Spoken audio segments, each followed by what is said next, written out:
Buenos días, hermanos. Sean bienvenidos a la Escuela Dominical, un estudio elaborado y dirigido para la Iglesia Bautista La Verdad que Permanece. Seguimos estudiando el libro del Apocalipsis y estamos enclaustrados en el capítulo 16, en donde el apóstol Juan nos habla de un símbolo muy conocido, el símbolo de las copas de la ira de Dios. En la sesión anterior explicábamos un poco del concepto de la ira de Dios y explicábamos la aparente contradicción del amor de Dios con la ira de Dios. Y en la conclusión a la cual nosotros llegamos fue que la ira de Dios es nada más y nada menos que la ausencia del amor. Es la decisión del ser humano al querer tener una existencia sin la presencia del amor que es Dios. Y en ese sentido, cada vez que el hombre se aleja, experimentará juicio, experimentará dolor, experimentará sufrimiento. La culminación de la ira de Dios, entonces, como ya dijimos, se manifiesta en el hecho de que los hombres eternamente estarán experimentando una existencia sin la presencia de Dios.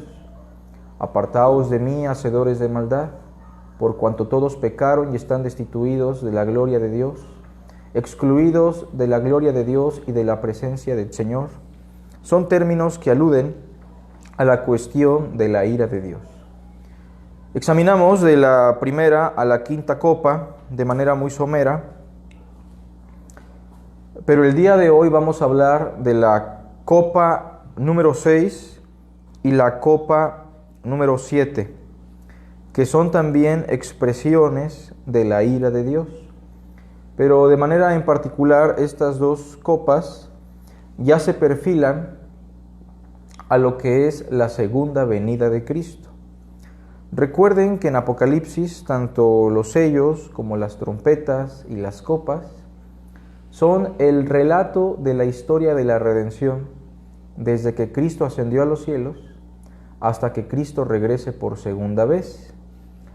En esa directriz, la séptima copa, juntamente con la séptima trompeta y el séptimo sello, son el símbolo de la segunda venida de Cristo.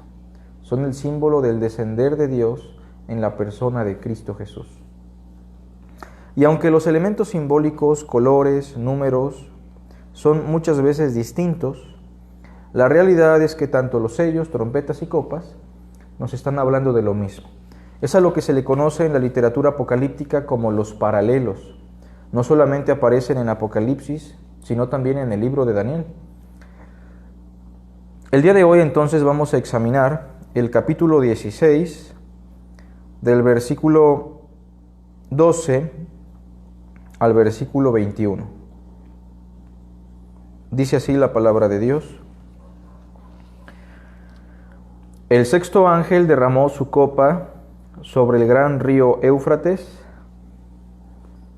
y el agua de éste se secó, para que estuviese preparado el camino a los reyes del oriente. Y vi salir de la boca del dragón, y de la boca de la bestia, y de la boca del falso profeta, 3 espíritus inmundos a manera de ranas, pues son espíritus de demonios que hacen señales y van a los reyes de la tierra en todo el mundo para reunirlos a la batalla de aquel gran día del Dios Todopoderoso. He aquí, yo vengo como ladrón. Bienaventurado el que vela y guarda sus ropas para que no ande desnudo y vean su vergüenza. Y los reunió en el lugar que en hebreo se llama Armagedón. El séptimo ángel derramó su copa por el aire, y salió una gran voz del templo del cielo, del trono, diciendo: hecho está. Entonces hubo relámpagos y voces y truenos y un gran temblor de tierra, un terremoto tan grande cual no lo hubo jamás desde que los hombres han estado sobre la tierra. Y la gran ciudad fue dividida en 3 partes, y las ciudades de las naciones cayeron, y la gran Babilonia vino en memoria delante de Dios para darle el cáliz del vino del ardor de su ira. Y toda isla huyó, y los montes no fueron hallados, y cayó del cielo sobre los hombres un enorme granizo como del peso de un talento. Y los hombres blasfemaron contra Dios por la plaga del granizo, porque su plaga fue sobremanera grande. Las 2 copas de la ira, como ya dijimos, son símbolos, estas últimas 2, que reflejan la culminación de la ira de Dios.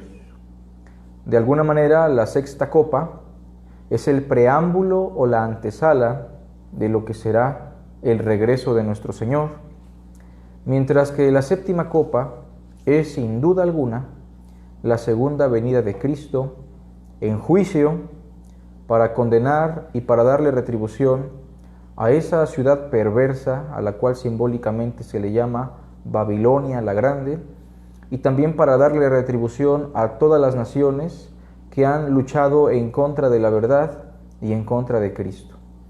Hagamos una oración, mis hermanos. Padre, te agradecemos por tu palabra, porque es viva, porque es verdadera, porque es perfecta.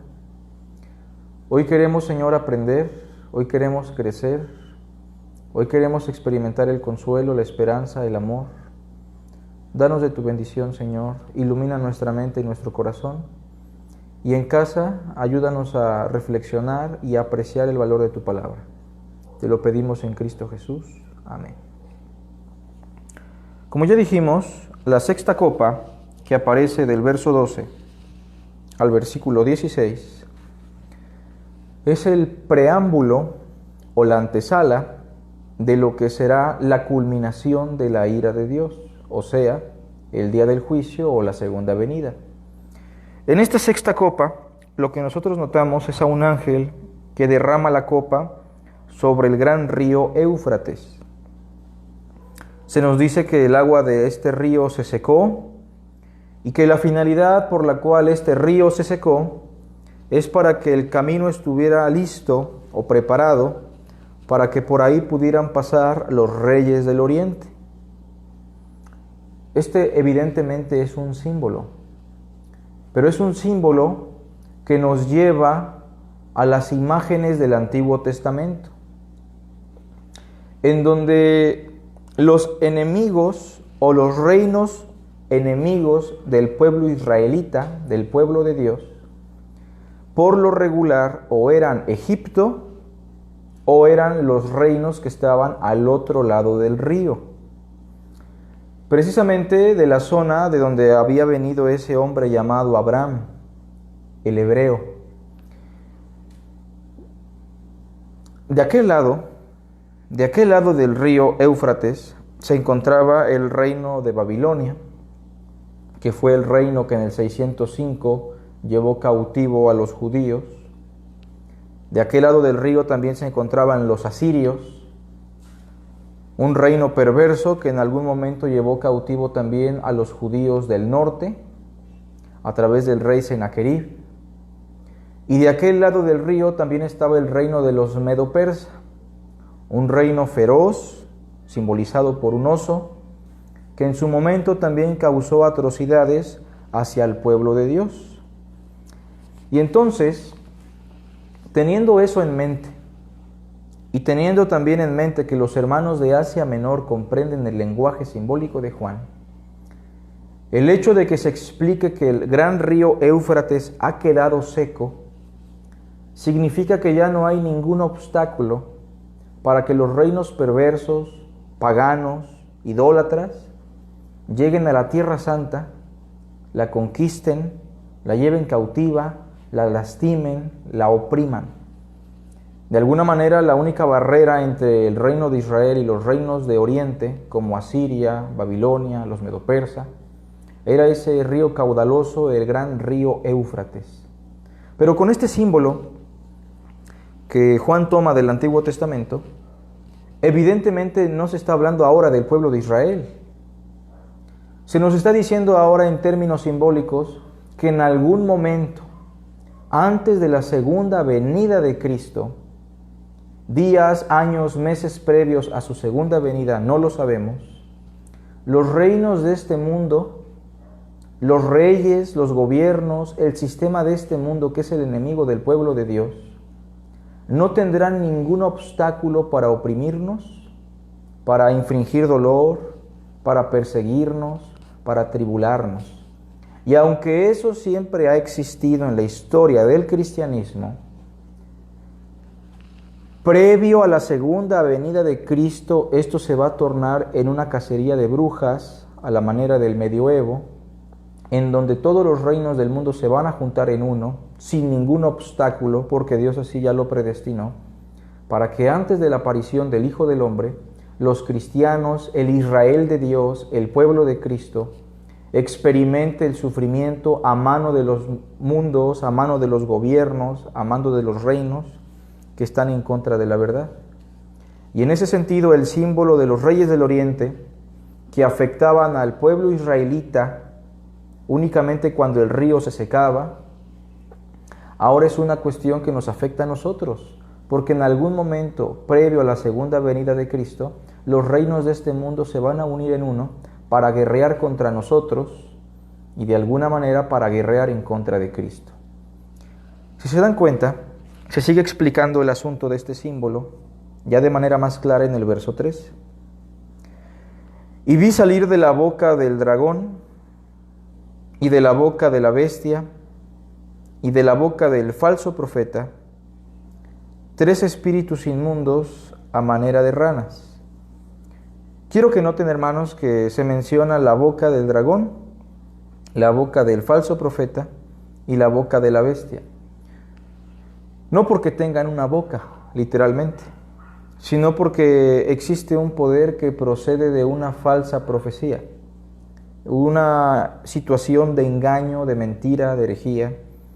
Y en el verso 13 se juntan los poderes tanto de Satanás, que es el dragón, la bestia, que es el imperio romano, y el falso profeta, que es el poder religioso y espiritual falso del imperio romano, o también la segunda bestia, como se le dice en Apocalipsis 3. Pero el hecho es que esta influencia satánica, esta influencia demoníaca, que ya existía en tiempos del apóstol Juan en Asia Menor, se va a intensificar a medida que llega la segunda venida de Cristo. Y se dice que de la boca de estos 3 surgieron 3 espíritus inmundos a manera de ranas. Verso 14. Estos son espíritus de demonios que hacen señales y van a los reyes de la tierra en todo el mundo. No solamente son los reyes del oriente, por eso decíamos que era un símbolo, porque ellos irán a todo el mundo para reunirlos a la batalla de aquel gran día del Dios Todopoderoso. Y como ya explicamos, todo esto se da en el marco de la segunda venida de Cristo, porque todo esto, el engaño, el que los reyes de la tierra, el que los reyes del mundo se junten para guerrear en contra de la verdad, para guerrear en contra del pueblo de Dios, y para que en ese día básicamente luchen contra Cristo, es una cuestión que tiene que ver con el engaño, tiene que ver con la mentira, tiene que ver con la herejía. Pero esto se va intensificando a medida que Cristo aparece por segunda vez. Por eso hemos dicho que esta es la antesala. El engaño, la mentira va increciendo, se va intensificando antes de que Cristo aparezca. Y no es que literalmente los demonios y los reyes de este mundo vayan a pelear con Cristo, porque sabemos que eso es imposible. No se puede dar una batalla literal. Pero sí estamos diciendo que la lucha en contra de la verdad se ha dado, ya tiene años, desde el principio del mundo, pero a medida que Cristo se acerca por segunda vez, la mentira va ganando terreno, la mentira va luchando cada vez más en contra de la verdad. Satanás va influenciando a los mundos para que a través de ideologías, como lo estamos viendo hoy, el mundo esté envuelto en la mentira a medida que Cristo regrese por segunda vez. Y eso no se explica solamente aquí en la sexta copa. De hecho, se explica también en otros pasajes de manera paralela en el contexto de la segunda venida. Vean conmigo Apocalipsis 19, por favor. Apocalipsis 19 nos empieza a hablar ya en su segunda parte de la aparición del Hijo del Hombre. Se le llama el Verbo de Dios en el verso 13. Y en ese contexto de la aparición del Hijo del Hombre, quiero que ustedes noten, mis hermanos, cómo del verso 19 al 21 se habla de una actividad satánica de engaño que será juzgada y aniquilada cuando a Cristo aparezca por segunda vez. Y vi a la bestia, a los reyes de la tierra y a sus ejércitos reunidos para guerrear contra el que montaba el caballo y contra su ejército. Es lo mismo que dice la sexta copa. En la sexta copa el preámbulo, la antesala es estar completamente unidos los reyes de este mundo para guerrear en contra de Cristo, para guerrear en contra de la verdad. Y dice el versículo 20, y la bestia fue apresada, porque ya es el día del juicio, y con ella el falso profeta que había hecho delante de ella las señales con las cuales había engañado. Acuérdense de los 3 espíritus que salen de la boca de estos, que vienen a engañar a todos los reyes del mundo, que había engañado a los que recibieron la marca de la bestia y habían adorado su imagen. Estos 2 fueron lanzados vivos dentro de un lago de fuego que arde con azufre. Y los demás fueron muertos con la espada que salía de la boca del que montaba el caballo, y todas las aves se saciaron de las carnes de ellos. Vean entonces cómo el preámbulo o la antesala de la segunda venida de Cristo es una actividad de mucho engaño, es una actividad altamente satánica, en donde todos los reinos del mundo se juntan para guerrear en contra de la verdad. Y esto ya nos debería dar una luz para que entendamos que ningún gobierno, ningún gobernador, ningún presidente puede ser nuestra esperanza, puede ser la clave para un cambio, puesto que la Biblia nos habla de cómo todos los gobiernos están ya influenciados por la actividad de Satanás. Ahora, el capítulo 20, que es el símbolo de un milenio, el símbolo del reino de Cristo desde que Satanás fue juzgado en la primera venida y hasta que Cristo venga por segunda vez y aniquile a Satanás en su segunda venida, nos habla también de esta antesala de engaño para guerrear en contra de Cristo. Capítulo 20, por favor, versículo 7, dice: cuando los 1000 años se cumplan, que es un símbolo, Satanás será suelto de su prisión y saldrá a engañar a las naciones. Cuando el reino fue establecido, mis hermanos, la mentira menguó bastante.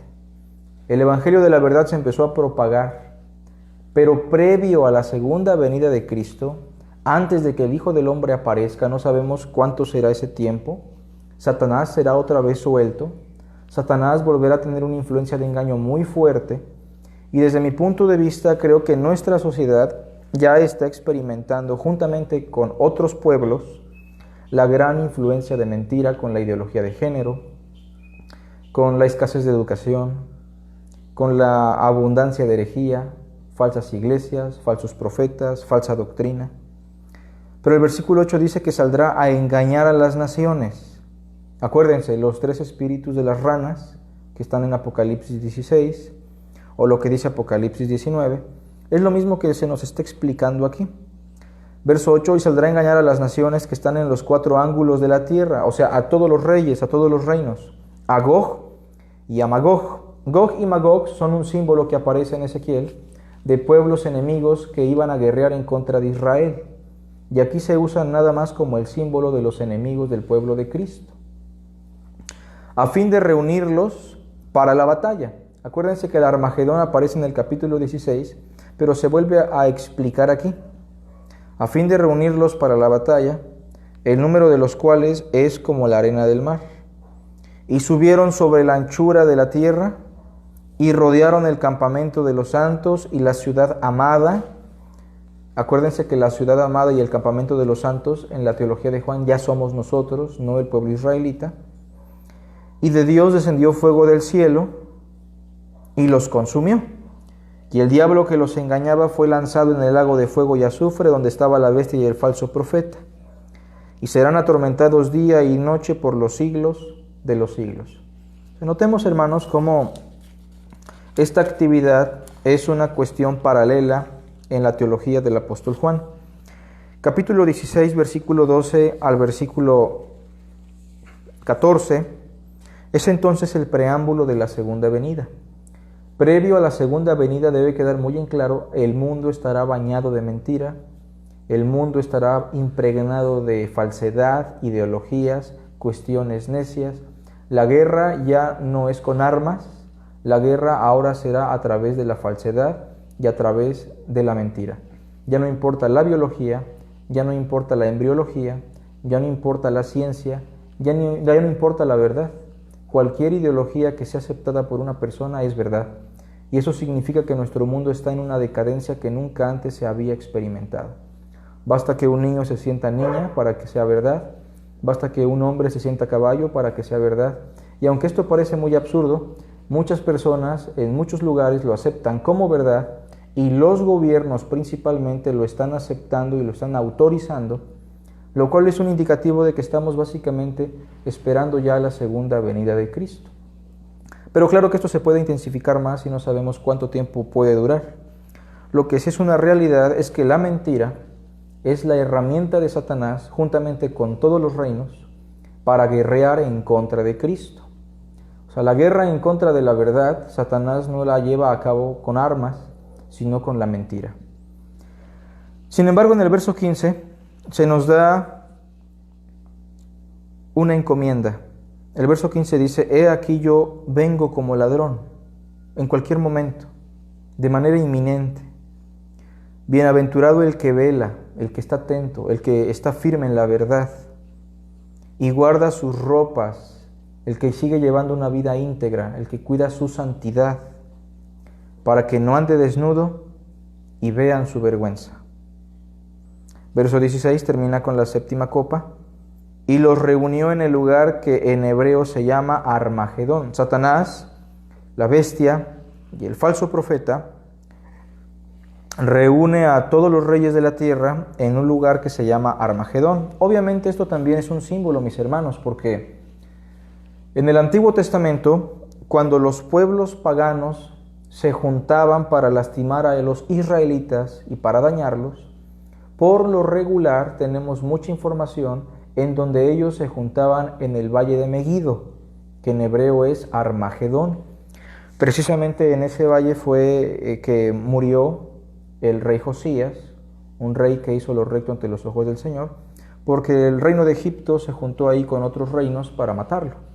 En ese sentido tenemos al Armagedón como un símbolo de la reunión de los pueblos paganos para infringir dolor hacia el pueblo de Dios en el Nuevo Testamento. Pero es un símbolo nada más que nos habla de cómo todos los reinos del mundo están en contra del pueblo de Dios, en contra de la verdad e influenciados por Satanás. Y entonces si llegamos a la séptima copa, versículo 17. El séptimo ángel derramó su copa por el aire y salió una gran voz del templo del cielo, del trono, diciendo: Hecho está. Por eso estamos diciendo, hermanos, que tanto el séptimo sello, la séptima trompeta y la séptima copa son el símbolo de la consumación, son el símbolo del día del juicio, son el símbolo de la segunda venida. Y aquí la primera frase que nos indica eso es la frase que dice: hecho está, el momento llegó, el tiempo se cumplió. Y lo confirma el verso 18. Entonces hubo relámpagos y voces y truenos y un gran temblor de tierra, un terremoto tan grande, cual no lo hubo jamás desde que los hombres han estado sobre la tierra. Estos elementos, como los relámpagos, voces, truenos, el terremoto, son elementos que, si ustedes analizan con detalle el Apocalipsis, también aparecen en la séptima trompeta y en el séptimo sello. Vean conmigo con atención la séptima trompeta, por favor. Capítulo 11, versículo 15. Pues estamos en el mismo contexto, en el mismo lugar. La séptima trompeta explica lo mismo, la segunda venida de Cristo, pero con otros símbolos. 11:15. El séptimo ángel tocó la trompeta y hubo grandes voces en el cielo, que decían: los reinos del mundo, acuérdense, los reinos paganos que estaban guerreando, los reinos del mundo han venido a ser de nuestro Señor y de su Cristo, y Él reinará por los siglos de los siglos. Todo reino ha sido suprimido ya. Y los 24 ancianos, o sea, los redimidos que estaban sentados delante de Dios en sus tronos, se postraron sobre sus rostros y adoraron a Dios diciendo: te damos gracias, Señor Dios Todopoderoso, el que eres y que eras y que has de venir, porque has tomado tu gran poder y has reinado. Y se airaron las naciones, acuérdense de eso, de que querían guerrear, de que estaban airadas en contra de Dios. Y tu ira ha venido, y el tiempo de juzgar a los muertos, el día del juicio, y de dar el galardón a tus siervos los profetas, y a los santos y a los que temen tu nombre, a los pequeños y a los grandes, y de destruir a los que destruyen la tierra. Ahí está el juicio. 19. Y el templo de Dios fue abierto en el cielo, y el arca de su pacto se veía en el templo, y ven el símbolo final, que es la clave. Y hubo relámpagos, voces, truenos, un terremoto y grande granizo. La pregunta ¿es el mismo símbolo de la séptima copa? ¿Sí o no? Evidentemente sí, son los mismos símbolos. Los relámpagos, truenos, terremoto, el grande granizo. Pero ahora vean en retroceso también el séptimo sello, por favor. Séptimo sello. Busquen Apocalipsis, capítulo 8, versículo 1. Cuando abrió el séptimo sello, se hizo silencio en el cielo como por media hora. Este silencio de alguna manera refleja el grupo de ángeles, seres humanos redimidos, que están expectantes ante lo que va a suceder. Esa cuestión del silencio está indicando que algo grande va a pasar. Está indicando que algo supremo va a ocurrir. Y en el verso 2 dice: y vi a los ángeles que estaban de pie ante Dios, y se les dieron 7 trompetas.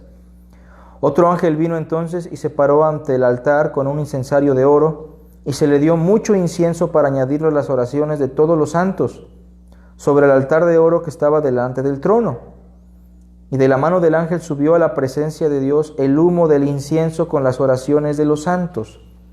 Acuérdense que las oraciones de los santos, mis hermanos, era la siguiente, en el capítulo 6, si ven el 6, versículo 9. Cuando abrió el quinto sello, capítulo 6, versículo 9, vi bajo el altar las almas de los que habían sido muertos por causa de la palabra de Dios y por el testimonio que tenían, y clamaban a gran voz diciendo: ¿hasta cuándo, Señor santo y verdadero, no juzgas y vengas nuestra sangre de los que moran en la tierra? Este clamor no solamente es de los que ya murieron, sino que en el contexto de todo el libro es la petición y el clamor de todos los cristianos que están sufriendo.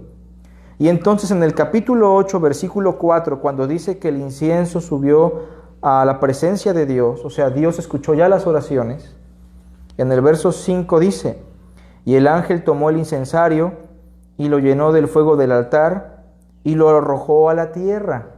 Lo cual significa que Dios está respondiendo las oraciones. Dios ya va a juzgar. Y vean el símbolo. Y hubo truenos, voces y relámpagos y un terremoto. Curiosamente, el séptimo sello, la séptima trompeta y la séptima copa se distinguen por los mismos símbolos: voces, truenos, relámpagos, un terremoto. Cuando ustedes van al Antiguo Testamento y leen con detenimiento el Éxodo, el momento en el cual Dios descienda a la tierra en el Sinaí, se dice que hubo relámpagos, truenos, voces terribles y espantosas, y la tierra se estremeció juntamente con el monte, porque Dios había descendido a este mundo en el Sinaí. Y fue tan espantoso lo que se vio y lo que se escuchó, que el pueblo israelita le dijo a Moisés: nunca más vuelva Dios a descender y hablar con nosotros. Dile pues que tú hablarás en su nombre. Y en ese sentido, mis hermanos, este símbolo de relámpagos, truenos, voces, terremoto, son el símbolo del descender de Dios a la tierra. Por eso afirmamos constantemente que el séptimo sello, séptima trompeta y séptima copa son el símbolo de la segunda venida, Dios descendiendo al mundo en la persona de Cristo. Apocalipsis 16, versículo 18, vean lo que dice, en la séptima copa: entonces hubo relámpagos y voces y truenos, y un gran temblor de tierra, como en el Sinaí, acuérdense, hermanos, un terremoto tan grande cual no lo hubo jamás desde que los hombres han estado sobre la tierra. Y la gran ciudad fue dividida en 3 partes, Roma, o Babilonia, como se le llama. Y las ciudades de las naciones cayeron, y la gran Babilonia vino en memoria delante de Dios para darle el cáliz del vino del ardor de su ira. En ese sentido, todos los reinos en ese momento, todos los reinos paganos serán juzgados, serán subordinados a Cristo y serán aniquilados. Versículo 20: y toda isla huyó, y los montes no fueron hallados.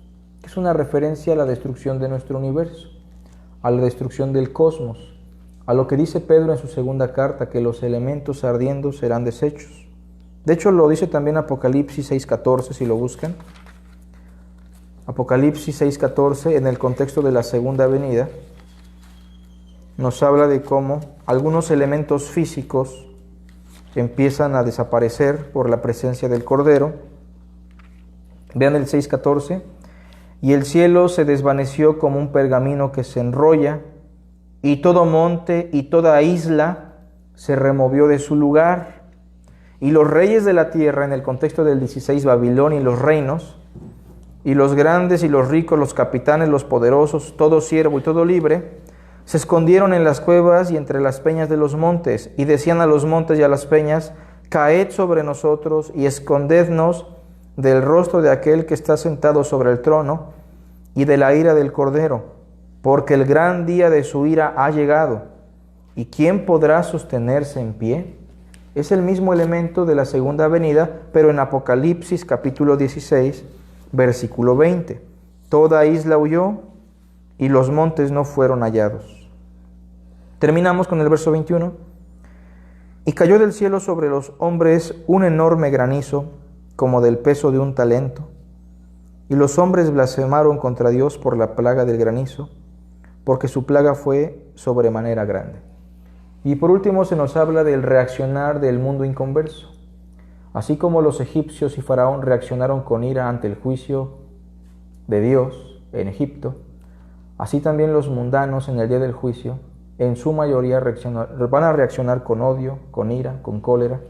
Y por eso la figura que Cristo usa para hablar del infierno o para la consumación de la ira es el lloro y el crujir de dientes. Porque por una parte habrá personas lamentándose, llorando por estar condenados eternamente, pero en su gran mayoría habrá personas que estarán crujiendo los dientes, blasfemando en contra de Dios, porque no están de acuerdo con su juicio. El día de hoy hemos explicado ya las últimas 2 copas. La primera copa, la sexta, en este caso, nos habla del preámbulo de la segunda venida, cómo los reinos de este mundo se juntan para luchar en contra de la verdad, lo cual es frustrado porque Cristo aparece por segunda vez, juzgará a todos los reyes de la tierra y destruirá de manera en particular a la gran Babilonia, a esa ciudad que en tiempos de Juan y a la fecha sigue afectando a todo el mundo entero. Vamos a hacer una breve oración y en unos minutos iniciamos con el culto público. Te agradecemos, Padre, por el tiempo que nos das. Gracias por esta reflexión. Gracias porque sabemos que tendremos victoria al final de los días. Ayúdanos a velar y a estar atentos, Señor, a cuidar nuestras ropas para que no seamos hallados con vergüenza. Te damos a ti la honra y la gloria en Cristo Jesús. Amén.